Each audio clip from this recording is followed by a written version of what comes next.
This is Inclarity Podcast. I'm RJ Starr. This is a show about human behavior, what we do, what we say, and what we often don't even notice. Let's talk about the apology that hides inside your body, not the formal "I'm sorry" after a mistake. I mean the quiet, habitual apology that happens in your tone, in your posture, in how you enter a room. If you've ever said sorry just for asking a question. Or lowered your voice to sound less direct, or reworded a sentence midway because it sounded too certain. You know what I mean? It's not a verbal tic, it's a learned survival strategy. And it often begins before you even know you're doing it. Psychologically, this kind of apology isn't about guilt, It's about space. Or rather, your perceived right to take it up. and if you've spent years in environments, personal, professional, cultural, where your needs were framed as burdens, you'll start to erase yourself before anyone else gets the chance. You don't want to seem aggressive. You don't want to make anyone uncomfortable, so you perform softness, you broadcast low threat. And over time, you stop recognizing it as performance.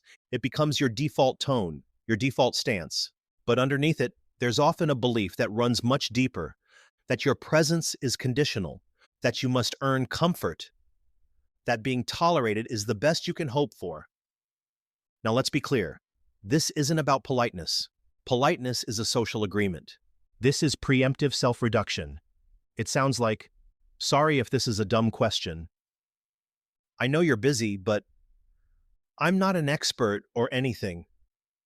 It looks like shrinking your body, tightening your shoulders, looking down when you speak, It feels like, anticipating rejection, bracing for dismissal, preparing to defend yourself, even in safe spaces. And here's the worst part. This apology often gets rewarded. The world calls it humility. Managers call it being a team player. Strangers call it good manners. But it's not humility if it costs you your voice. it's not politeness if it's rooted in fear. And it's not emotional intelligence if it requires constant self-abandonment. Most of us don't remember the first time we did this, We didn't choose it consciously.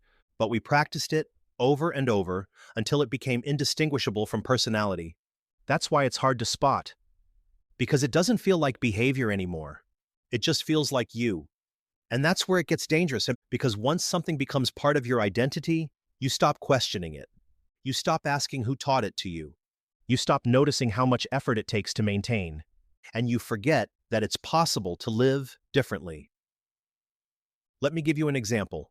A student once told me she couldn't make eye contact with her professor when asking a question, even though she respected him and wanted to learn.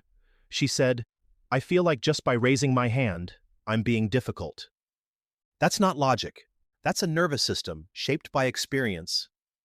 Somewhere along the way, she learned that curiosity can be inconvenient, that speaking up, even kindly, can make her vulnerable. So she defaulted to the apology. Low voice, minimal presence. She spoke as if asking to exist. That's not just her story, that's common, especially for women, for people of color, for anyone who has lived at the intersection of expectation and silence. And it's exhausting. Because what looks like passivity is often hyper-attunement, You're tracking other people's moods, anticipating their reactions.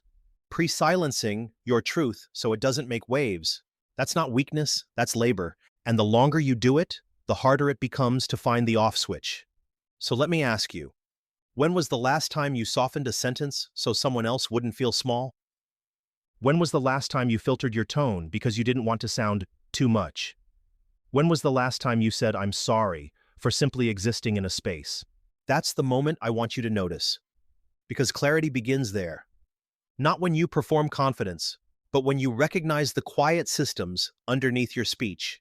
You don't have to bulldoze. You don't have to overcorrect. You just have to pause, catch the apology mid-flight, and ask, who is this for? Because real respect doesn't require your disappearance. And real clarity doesn't mean never feeling doubt. It means knowing the difference between actual humility and the apology you were trained to perform. We'll keep looking at moments like this, not to fix you, not to shame you, but to see clearly, without judgment, what behaviors you've been taught to carry, and which ones you're ready to let go. This has been Inclarity. You can find transcripts, notes, and more at inclaritypodcast.com. New episodes drop every Wednesday. Until next time, try saying one thing without shrinking.